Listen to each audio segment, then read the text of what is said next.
Hi, everybody. Welcome to the show. I'm your host, Carlita Neighbors Palermo, and our beautiful guest today is Matt Lancidel.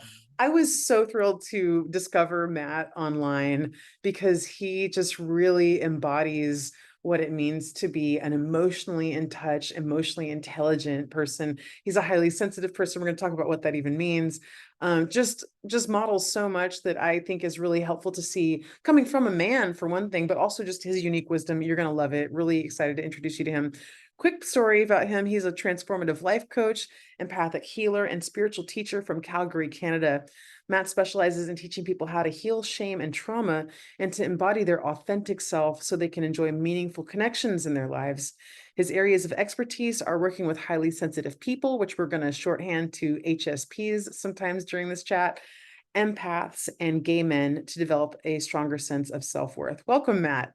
Thank you, Carlita. I'm very happy to be here. I feeling the good vibes, so it's gonna be good today. Yeah, you speak to so many, you speak from such spiritual depth Hmm. and authenticity, and I just really appreciate what you are doing in the world. So this is going to be great. Yeah. I'd like to start off with this concept of HSPs without sending people off to take that free test, which I totally welcome people to do as well. It's worth Yeah. knowing. Are you a highly sensitive person? What does that mean? I used to think it was like this. I was like, but when people would say that, they'd be like, I'm a highly sensitive person. It was like they were using it to make themselves special. I didn't Yeah. understand what people meant by that. I was like, what is the purpose of knowing this? And then I started reading about that actually psychologically recognized trait Yeah. of high sensitivity and was like, oh, this is super validating Yes. to know that this is part of my wiring and that I am highly sensitive, even though I don't necessarily present as, your stereotypical super sensitive person, maybe. But Yeah. what does that mean? Like, what is the difference in being a highly sensitive person versus people who would not have that trait? Yeah. So HSP is essentially like a term that was coined by Dr. Elaine Aron, who's a psychologist. And she's been studying the trait of sensitivity for about 30 years. And she started to notice that across like a couple hundred species that there was something called sensory processing sensitivity, and human beings happen to be one of them.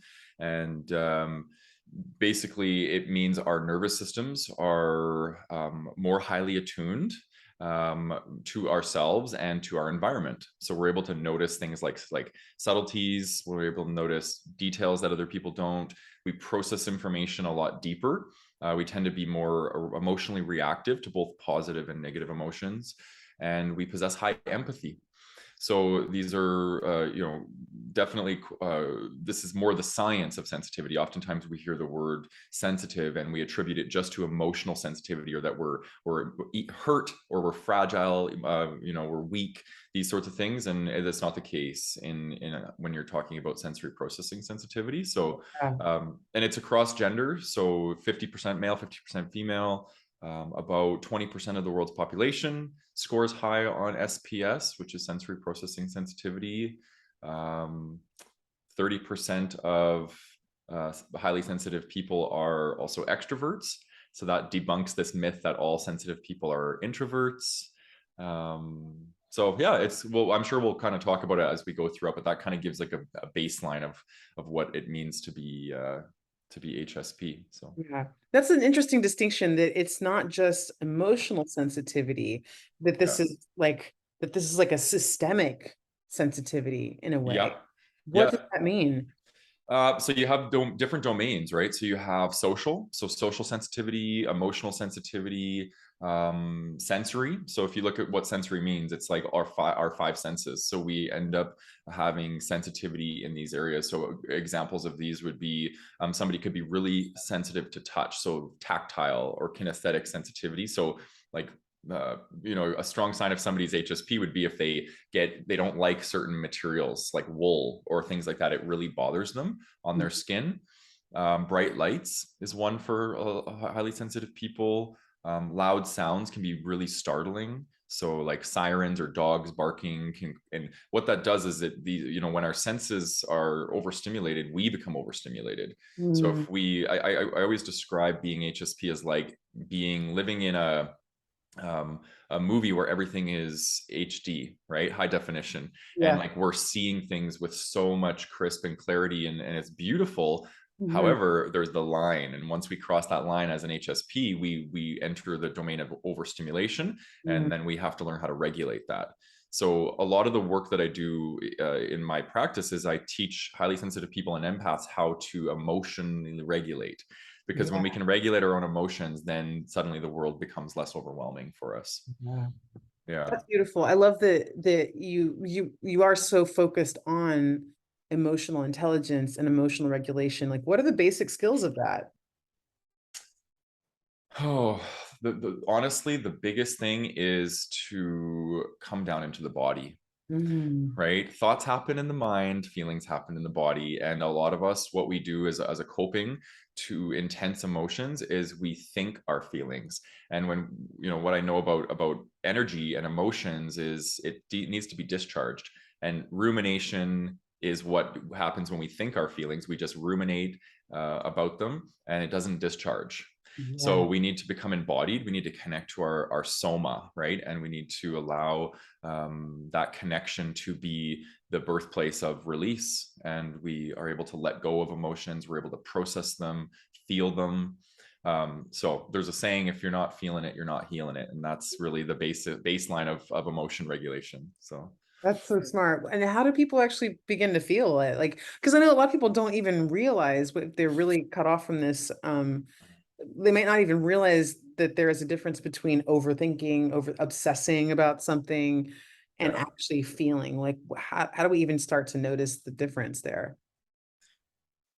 I would say there's often like a discharge or a release that occurs when you're in your body that won't happen when you're in your mind. So it could look like crying, yawning, shaking, something like that, where there's going to be that release. Whereas when we ruminate, we're often using psychological defenses, like minimizing, rationalizing, projecting, denying, these sorts of things. So we're not willing to take responsibility for ourselves. And I think when we start to learn to take responsibility for ourselves and our emotions, then we allocate ourselves time to Mhm. feel. We are more slowed down. Right, the mind operates at a very quick pace. It's very impulsive, and the body's very slow, and it whispers, and it's just got this kind of gentle energy. So you know that you're feeling when you're slowing down, and you're giving yourself time and space to process. And that's even in the thought domain as well, the mind domain, because when we are slowing down and connecting to our body, then we find that our thoughts slow down, and we're able to kind of be with our thoughts a little bit slower. And right, so there's just a speed that kind of happens when we're feeling. And I always say that busyness in our culture is a trauma response. And when we experience trauma, we have things like busyness, dissociation, intellectualization, these sorts of things. And so if you're the type of person that can't sit still, you're always busy, maybe you have an ADHD diagnosis, these sorts of things, I would look at underlying trauma and learning how to feel your emotions, so you can start to slow down and connect to um, your sensations, your felt sense, they call it in yoga nidra, is your Mm. felt sense. So you're connecting into the feelings and the sensations of who you are, rather than identifying always with your thoughts about who you are. Yeah. Mm. That's beautiful, and it's so. I mean, when you say that to me now, some part of me just calms down already, just even thinking about that, because I think I have like a body memory of it at this point, of just like how actually good that feels. Yes. Oh, thank God I have someplace to go from besides all the way up here in my Yeah. face. Right, yeah, we need that to take refuge. I call it taking refuge, from the madness of the mind, and taking refuge into the body, where things are slower, softer. And if we want to take it a step further into categorizing these things, like the body tends to be more the feminine energy of who we are, and Mm, the mind tends to be more the masculine energy of who we are, and we all have both, right? And a lot of us are really disconnected to our feminine, and we are learning that now. I think a lot of us are kind of on this path of learning how to connect to that more slowed down, softer, nurturing, compassionate, loving, empathetic part of us, right? And that's, in my experience at least, that's where the healing has taken place for me, is integrating that feminine, because the feminine part of us is the healer. And if Yeah. we're not connected to that, then we might find ourselves cycling around and around and not healing, right? Which was a lot of my suffering came from that. So Yeah. What's the masculine? If the feminine is the healer, what does that make the masculine? the masculine is more like the like, you know, I were to categorize them, I would say the feminine is the beingness of who we are, and the masculine is the doingness, Yeah. right? So I do believe that there's an aspect of the masculine that we need in order to heal, which is like, you know, on the healing path, we need to take action, right? We need to get on the healing path, and we need to do things. Yeah. But the feminine is about integration. So the masculine is like the drive. We drive forward, we push forward, we do some work, and then we need to chill, and we Yeah. need to enter the feminine, and we need to allow all the work to integrate, and we need to breathe, and we need to slow ourselves down. And so they're both, you know, like anything, they work in harmony together. But the feminine is really essential to the healing process, and a lot of people aren't aware of that or connected to that part of them. Yeah. Yeah. What would you say to people who are afraid of that? I mean, I have spoken with people at times who like there's a terror of feeling because they're afraid that they'll be swamped in their feelings and will never come out of it. Um, like how am I going to go back to work today if I do that? Yeah. And there's shame about like what if I lose control in front of other people? There's terror around feeling. Yes. So what would you recommend for somebody who might relate to that? Wow, that's a big question, and there's so much around that to answer that. And I'll start maybe with my own journey, and you know, a lot of I carried you know, when I was younger, I really bought hard into the notion of what it means to be a man, around like hyper masculinity, performative masculinity. Don't feel your feelings, don't show weakness. So my journey to back in towards my emotional self, I met a lot of shame, Mm, and I met a lot of fear, mm, and I met a lot of resistance. And it took a lot of work to get to that place where I prioritized authenticity over perception of mm, others. And, you know, for example, if you go into work and you're emotional and you end up crying at work, well, guess what? That's part of the human experience. We all do it. Some of us hide behind closed doors when we do it. Some of us don't, and some of us can't control whether we do or not, right? And so I do think there's that element. um, but when people are coming back into their felt sense, or connecting back into their emotional selves, um, you know, in the emotion regulation literature, there's two terms, and one is called under regulation, and one is called over regulation of emotion. And these are kind of unhealthy ways of dealing with emotion. So an under regulator would be somebody who can't regulate their emotions. They get anxious, they get overwhelmed, they get flooded by their emotions. And then over regulators are people who are avoidant of their emotion. They distract themselves, they can't sit still, they don't want to be with themselves. And somewhere in between, there's this healthy processing of emotion, where we practice surrendering, we trust. And when we're moving away from overregulation, which is where a lot of people are, let's be honest, right? We live in a culture where everything is distract yourself from your emotions, use your phone, sex, porn, food. Like, we got a zillion things to distract ourselves from ourselves. And what I find is that people, when they first start to come back online from dissociation, intellectualization, repression, they meet the backlog of emotions that have been in their body. Because when we have an emotional response come up and we choose not to honor it, it stays in our body, right? And it doesn't discharge itself. So it stays in there. So a lot of us have and are walking around with a lot of unhealed trauma, a lot of unprocessed emotions. And when we first turn towards ourselves and say, you know what, I'm going to start to feel my emotions, we meet that backlog of emotions from the past. And some of them go as far back as childhood. And that's the grieving process on the healing journey that we need to go through to kind of release this stuff. yeah. And that's the fear. So people start to meet the backlog and they're like, screw this, and they go back into overregulation because they get underregulated by their emotions. So they go back into, so there's just this constant dance between under and overregulation. So what I would say to people that are struggling with that is just continue to push through, because every time you allow yourself to feel an emotion, it empties the bag or the closet or whatever you want to call it of emotions. And then suddenly it just starts to get easier and easier and easier. But if you keep not feeling, you keep filling up that bag. and suddenly it'll overflow and you'll have no control over it. And that's when you see people with severe addiction, severe mental health, Mm. nervous breakdowns, these things, because the body can't contain the emotion, the unprocessed emotions any longer. So you can either do the work, or the work will force you to do it, right? Like, yeah. Ah, that's so wise. Yeah, that's so don't get discouraged. It doesn't mean it's not working. Yeah. You had this possibly very difficult and scary experience before it actually was doing something. That's a really encouraging message there actually, is that like that you were working on something, and the fact that you might have been scared off from it, or it felt really painful, doesn't mean you weren't actually making beautiful progress. That's one of the things Yes. I find people need the most assurance around, is like the fact that this is really uncomfortable and feels bad doesn't mean you're not healing. The goal is not to feel really great today.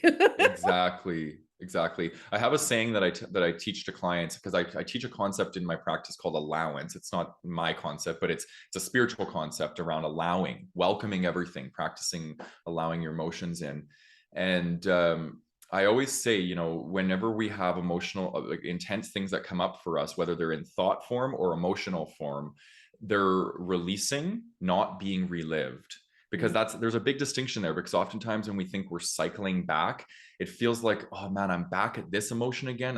Like, what's going on? But what I've learned about the spiritual process for myself is that it's kind of like a spiral, right? And the top layer at the top is the longest, most arduous, brutal, because everything's new, you're not quite sure what's going on. And then you level up, right? And you kind of go down to the next one, and then you go down to the next one.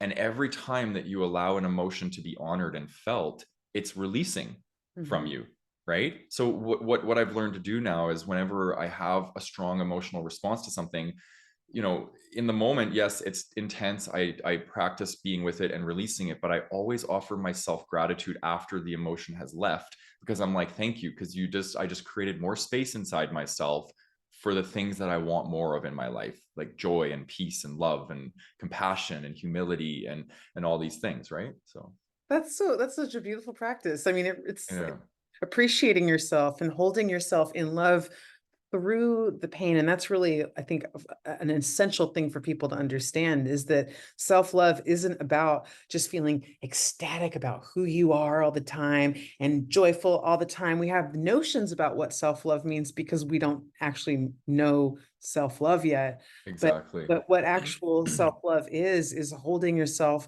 unconditionally, without saying, I'm going to love you when you're happy and you're behaving according to my ego's needs, and Yeah. you haven't just eaten a whole pizza or whatever it might be that the people will tend to beat themselves up over, or but really just holding yourself through all of it. That's Yep. the new context that we create for all of the dimensions of this human experience. So, Totally. yeah, I Totally. love what you're sharing. Go ahead. Yeah, I was just gonna say, like, to build off of what you just said, it's almost impossible to develop self-love and self-acceptance without doing the shadow work.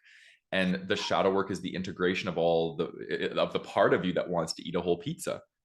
It's integrate that person, bring him or her in, and say, where is this coming from within me, right? And so, like, shadow work is this notion of, like, it's essentially self-acceptance work, right? Shadow work sounds so dark and gloomy, and like, who wants to Right. do shadow work, right? But you're really learning how to accept yourself by integrating and no longer rejecting or splitting from these parts of you. It's like, let's bring them all to the table and honor the fact that Matt can be love and light, but Matt can also be shame and fear and darkness and hatred, right? Mhm. I have both characters inside me, and I can play them both out really well.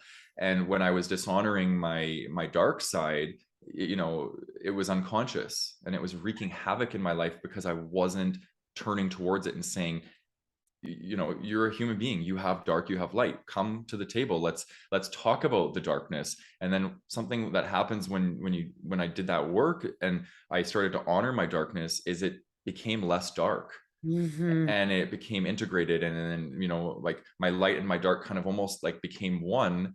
And now I'm able to kind of honor that. So it's like shadow work's essentially bringing what is the unconscious into the conscious, so it can be worked with, Mm. as opposed to just constantly being stuffed away in the closet in the darkness, right?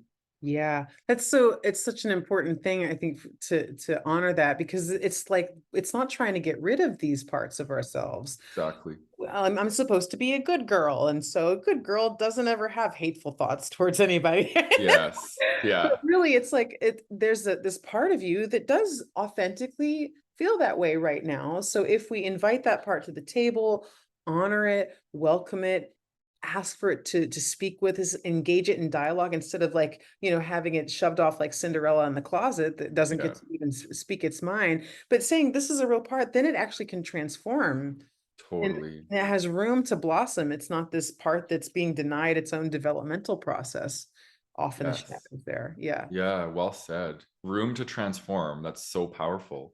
Yeah. Hmm. Because if we're not giving something the time and space to transform, it can't transform. So like I love that. I love the way you worded that.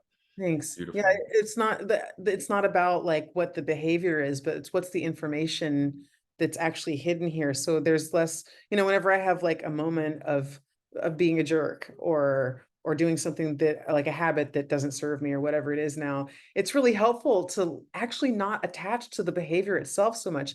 I can make amends with somebody if I need to or whatever it is, but I'm less apt to beat up on myself because I'm more like, oh, what was actually going on? And Yeah. sometimes there's wisdom in that. There was something that needed to be heard that, it's really become another source of information, another source of energy that I'm not, instead using my energy to keep that part down. Yes. Forbid that come up again. Yeah. And that part of us, or at least for me, is shame. And like I think about recent examples of things that have occurred. Like, let's say if I have a conflict with somebody and I say or do something that was out of character, and I immediately resort to shame. And Mhm. I'm like, why did I say that? And I beat myself up, and I begin to enter the whole space of like not trusting myself. Like, what, did I do something wrong? And I question myself. And I think a lot of us do this, and we shower ourselves with shame and self-doubt. And part of my shadow work journey has been learning how to meet myself with more compassion, Mm, and just saying to myself like, yeah, that might not have been the best choice of words or whatever, but it happened, and we're all human and we make mistakes, right? And kind of like, it's like I've learned to develop this like inner coach mm, instead of this like inner bully and like always bullying myself. And I'm by no means like at the point where I'm always operating within compassion. Like I still beat myself up and I still doubt myself, but it's like the shadow work gave me this like safe place to land, mm. and like sometimes it takes me a bit longer to kind of land there and like really hold myself, but it just, it was a game changer for me. So Yeah. I want that for the world. I want that for everybody listening, like just to have that safe place to land within and just have so much compassion for yourself that this life is messy and crazy, right? And that it's almost impossible to get it right, get it perfect all the time, and that we need this adversity and the messiness in order to kind of transform. So if we can all offer ourselves a little bit more space to just be messy, then I think we'd all be doing a little bit better. Yeah. I Yeah. love that you're modeling that self-acceptance in, I mean, so sometimes people, on a video screen like this, who are operating in careers like we have here, we can be put on a pedestal. Oh People, yeah. oh, they've got it all figured out, and they start to put themselves down or think that there's this like imaginary ideal they're aspiring to. So it's really lovely of you to be like, yeah, I'm not there all the time. And it's really helpful for people to hear that the goal isn't actually to quote be there all the time. That's not actually a realistic, loving, kind goal to have for ourselves. I think just progress and really even above progress, I'd say presence, really just being Oh yeah. authentically present to ourselves is actually what the goal is. And there's no competition around presence, Yes. there's no hierarchy of presence. Yeah. It's just Yeah. something to cultivate, having more and more and more access to, I think.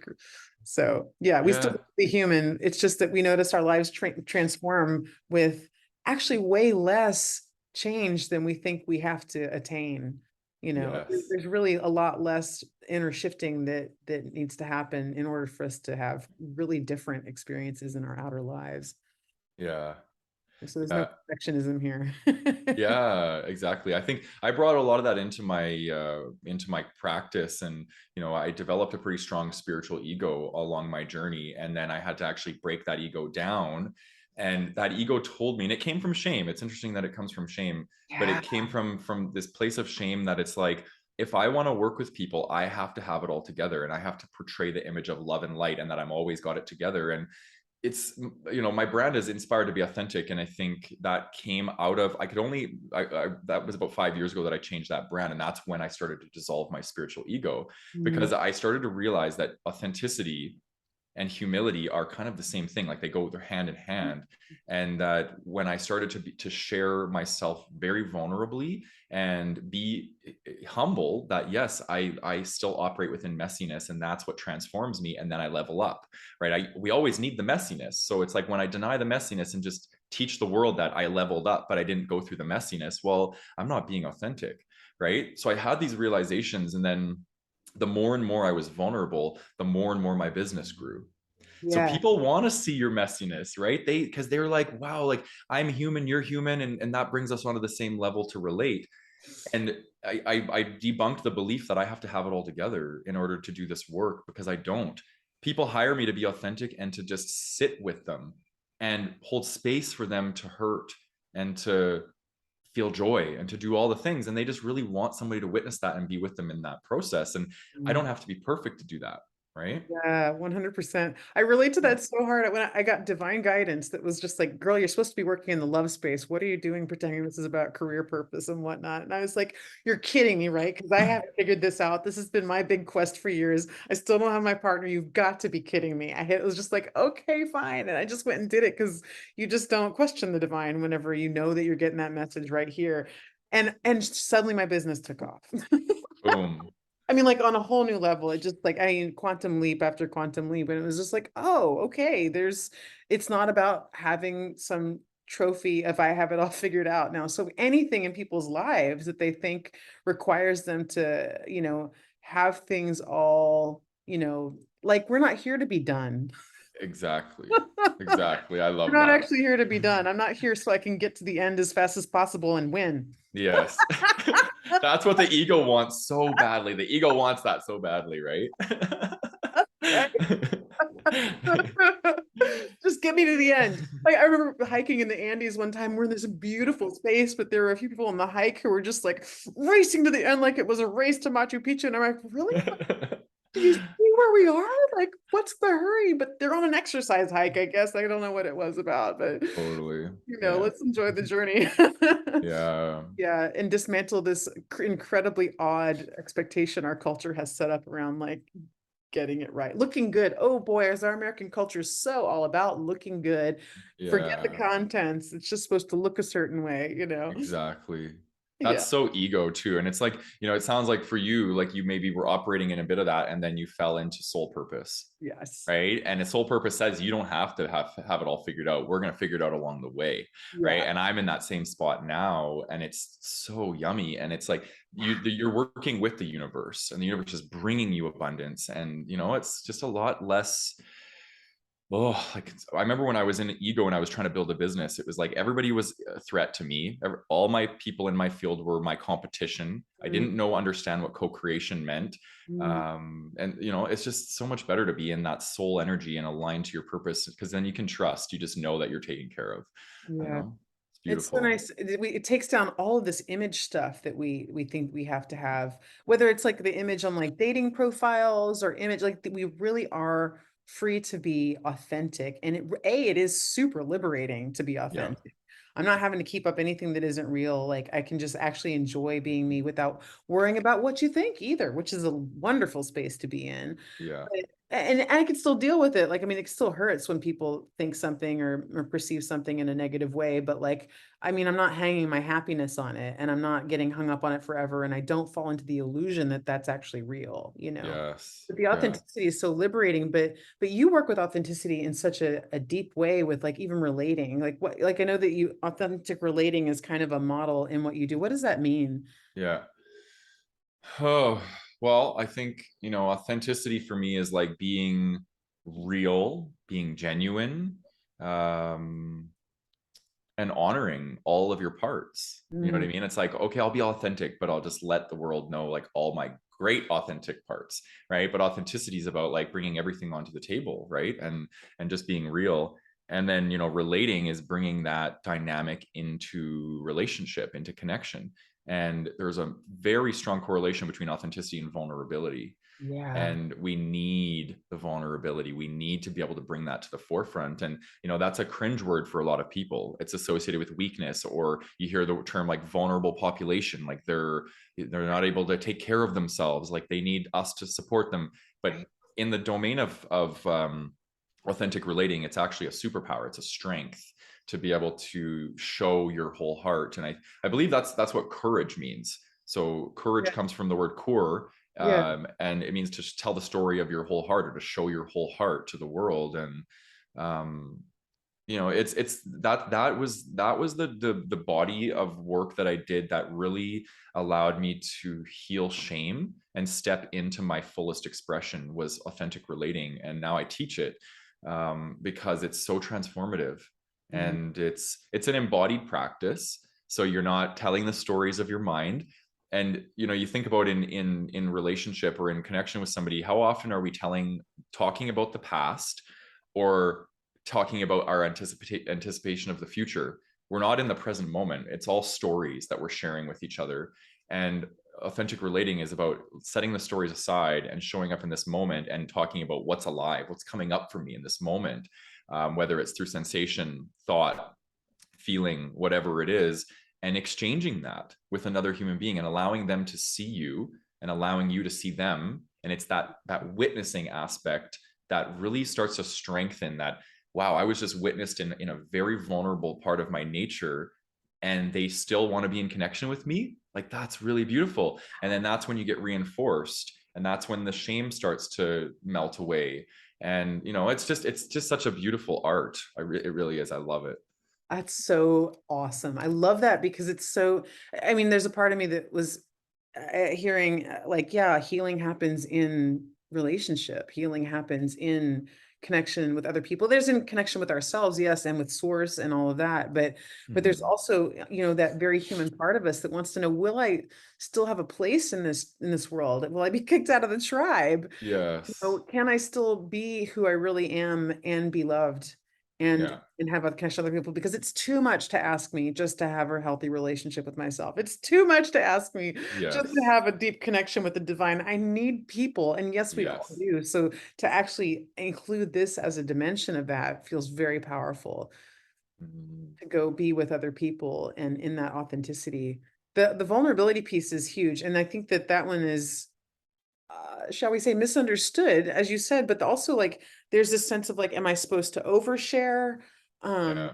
Like, does it mean sharing everything that I'm thinking and feeling in the moment? What's the difference between real vulnerability and, actually, I just realized in my mind, I'm referring back to Brene Brown talking about, Yes. Yeah. she was talking about how, it just detailing all the messy details of your divorce on Facebook while your kids watch on is not actually Yes. vulnerability. So like, I'd love to hear your distinction about like what is vulnerability versus, like, I don't know if you'd call it performative oversharing or what. Yeah.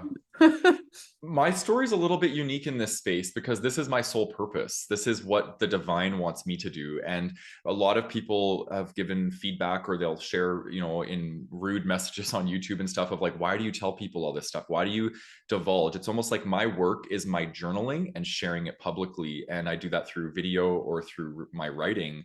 And so my relationship to vulnerability is a little different. Mm. But I will say, for a standard, for somebody who's not living that karma or that dharma, it's, has this person earned the right to hear my story? Yeah. Have they held space for me? Have they given me presence? Have they given me attention? Right? Because otherwise, it's like, when we are just offloading our divorce on social media, it's like it's often coming from a place of pain, a place of hurt where we want to punish the other person, right? So there's that projectile aspect of it. But I think that's kind of a benchmark, that you can look at: is this person really earned, my, to hear my story? Mm. I would say that's less of a problem, though, to be honest. Like, oversharing in our culture is not usually the thing. It's the undersharing. It's the hiding who we are. And I think that, I think that's a product of trauma. Mm, and more specifically attachment or interpersonal trauma that's unresolved. And we fear relationships, we fear connection because they've hurt us in the past. So why on earth would I be vulnerable with this person I'm going on a date with when my dad or my mom couldn't even hold space for my emotions, right? That's where most of us are operating from. mm, And I think that once we do our trauma work, right, and that's why I'm a huge proponent of like, do your work, right, and be doing your work to be in relationship, because we need to have a healthy relationship with ourselves in order to have healthy relationships with others.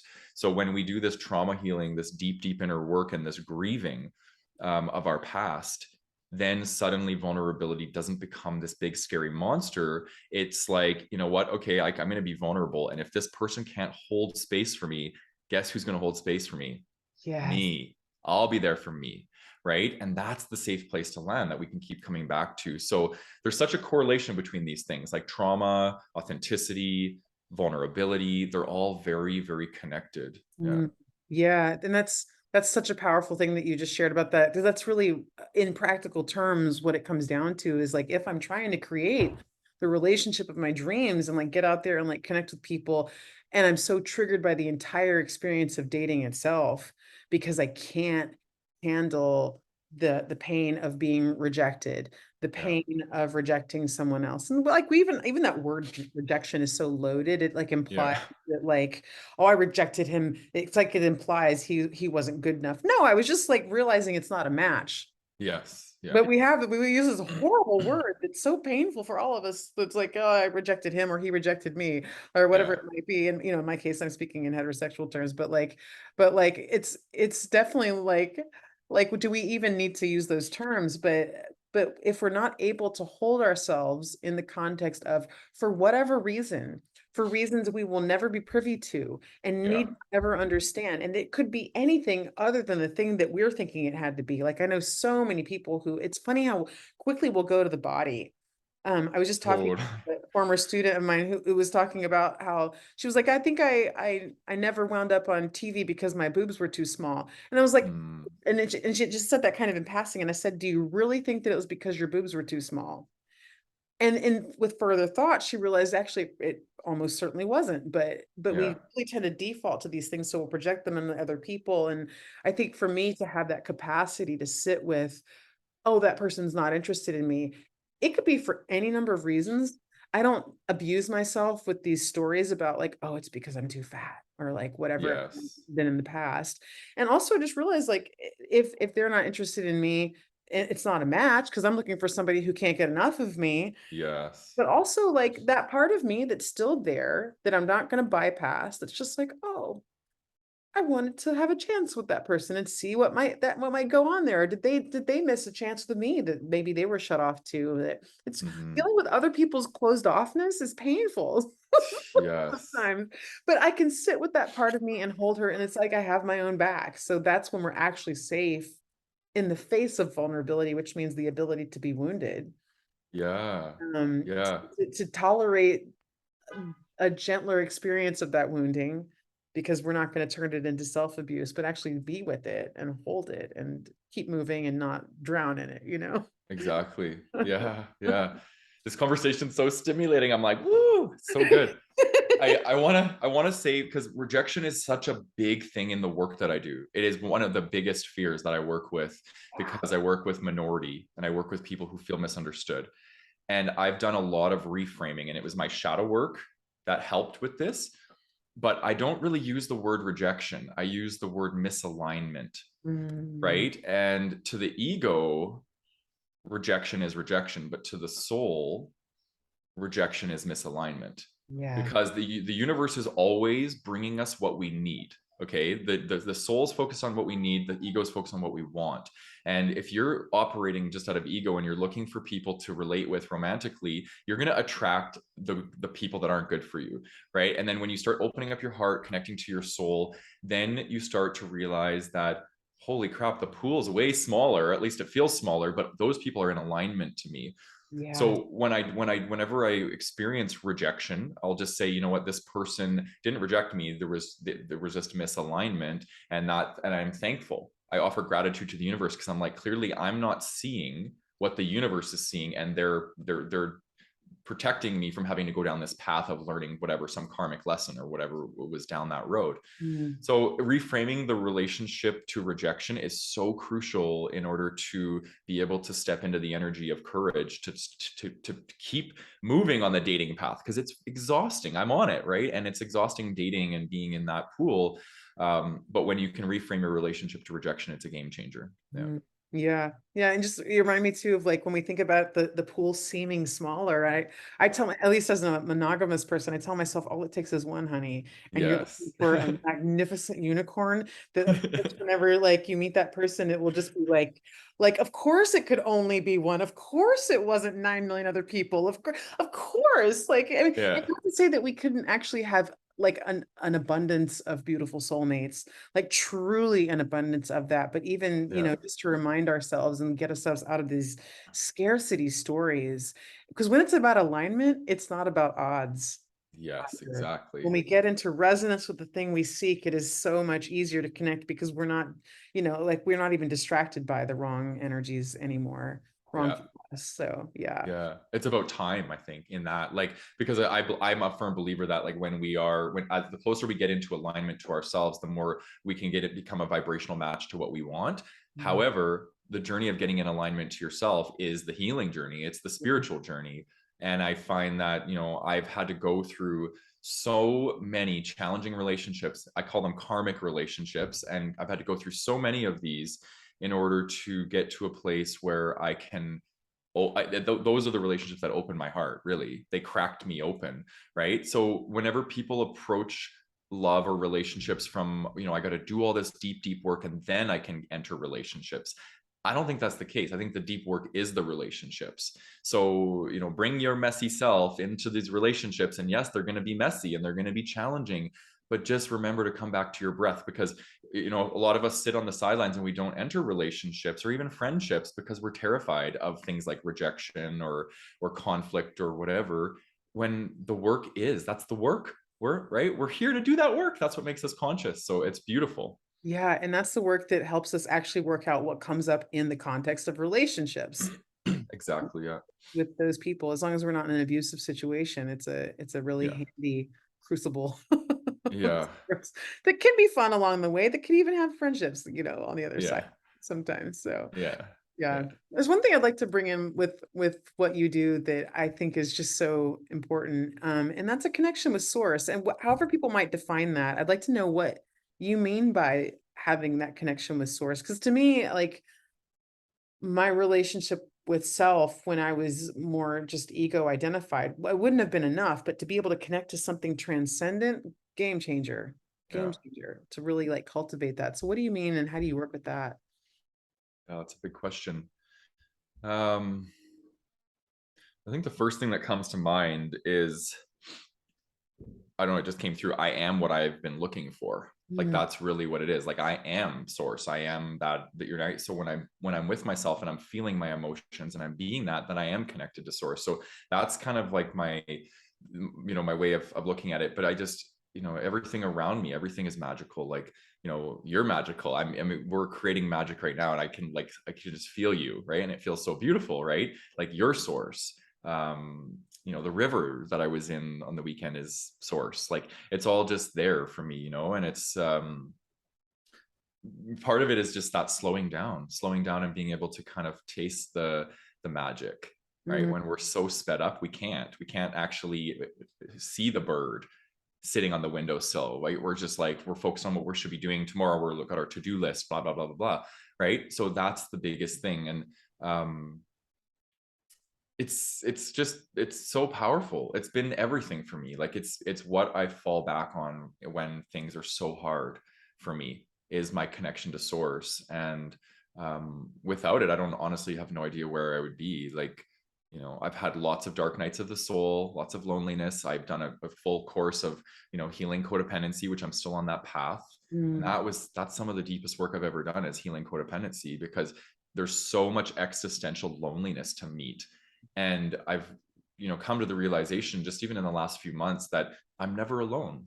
I'm never alone. I'm connected to all there ever is, all there ever will be. And that's what gets me through the dark nights and the loneliness is my connection to source. So Yes. Oh, I'm so glad that you brought that out there because mhm. there's got to be a real willingness to actually grapple with loneliness. And we can tend to take the experience of loneliness and make it about ourselves in a negative way, use it as just Yes. a thing. I'm lonely because nobody loves me. Nobody else is lonely. I mean, like lots and lots of people are lonely a lot of the time. We just don't talk about it enough to know that.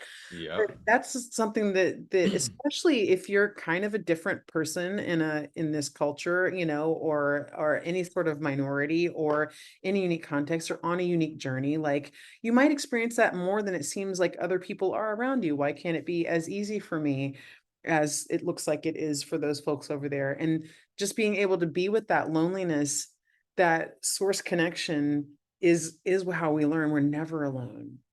We Exactly. are never alone. We are actually connected to all those things. So finding helpful ways of cultivating that Yeah. is important medicine for everything. But maybe we're led to it through that experience of needing to connect with something while navigating these difficult emotions. Yeah, exactly, exactly. And I think the loneliness is where we get to connect with ourselves. And when we get more comfortable being with ourselves, our loneliness turns into either aloneness or solitude, these sorts of things.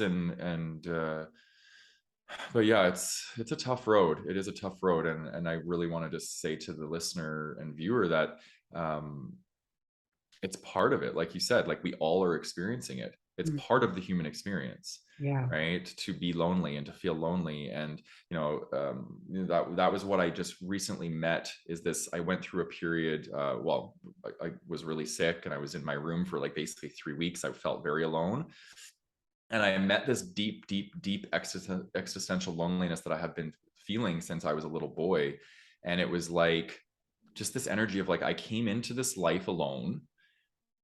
I'm going to have many periods of loneliness throughout the course of my life, and I'm going to die alone. And Mhm. that's literally how it works. But when I say alone, I'm meaning in the physical world of feeling alone. But I'm always with spirit, right? That's the thing. But it's like when we have to meet that part of ourselves that just feels like, will anybody ever understand me, or will I finally meet the person of my dreams? Like that's the energy that we need to learn to reconcile and be with. And Mhm. then once we do, or at least for me, my experience, then you start to attract people. When you make peace with your loneliness, that's when you start to attract connection, right? Yeah, yeah.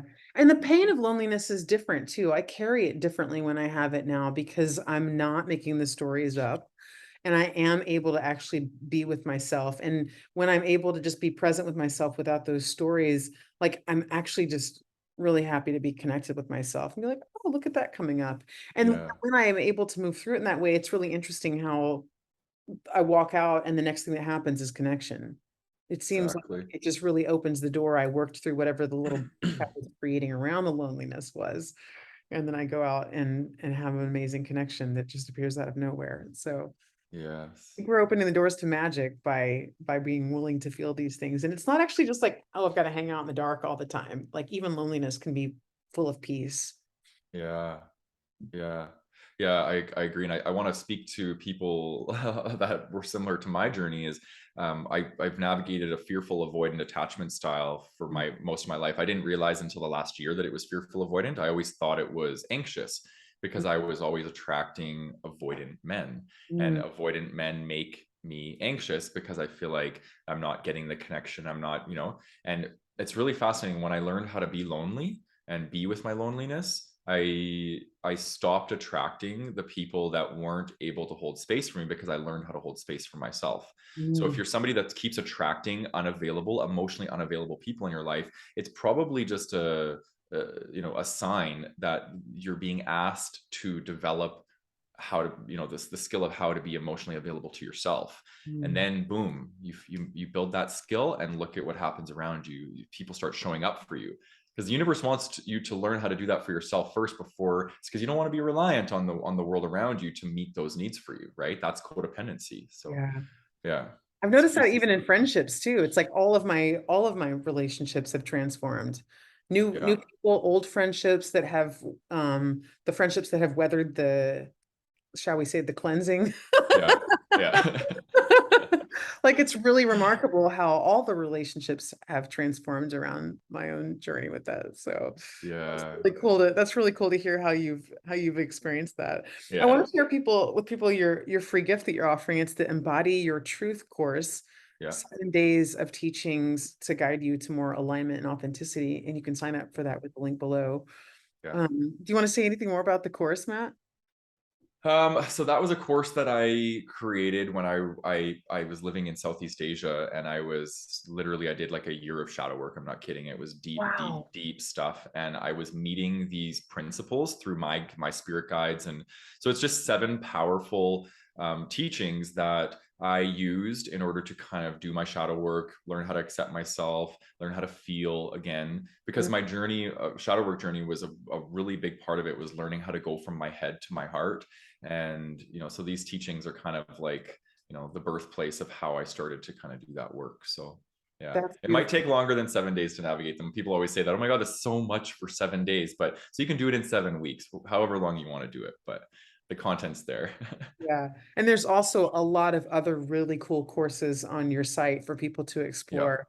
Yes. Yeah. If they're resonating with so many different things about what we've talked about, you've got a lot of really cool material available there. Yeah, thank you. So wonderful to get to introduce you to people who may not have heard you before, and to people who are familiar with you, to get to, pull out other dimensions of what you're sharing, or maybe have it land in a new way. Yeah. So good to get to connect with you, Matt. I really appreciate what you're doing in this world.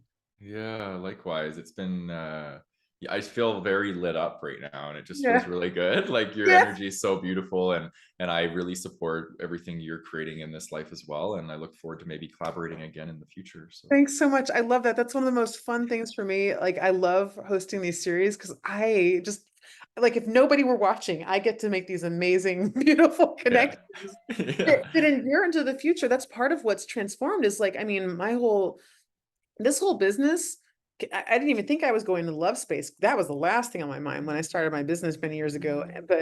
But what it's actually evolved is my relationship with myself, the blossoming of my own life, and like having this really cool career that I love, and these Yeah. connections with amazing people who are also very much on the path of growth and transformation. And it's just like the neatest thing. This is what I mean when I called this show Self-Realization on the Path to Your Divine Partnership. Is like everything blossoms and like everything Yeah. changes. Like, let that desire for love inspire you. Like, don't quit. Yeah. Keep taking action towards it, and like the whole thing changes. So I get to hang out with you. It's just like this is like candy to me now. Yeah. Yeah. Well, maybe I'll have you on my podcast, and we'll take this, we'll keep going with it or whatever. Oh, But that'd be super I fun. want to just say this too, that you deserve the abundance and the success you're having, and you deserve love. So it just makes me happy to see you, getting all this yummy juiciness out of life. Thank you so much, Matt, and thank you for Yeah. being on the show. I appreciate it. Yeah. You're welcome.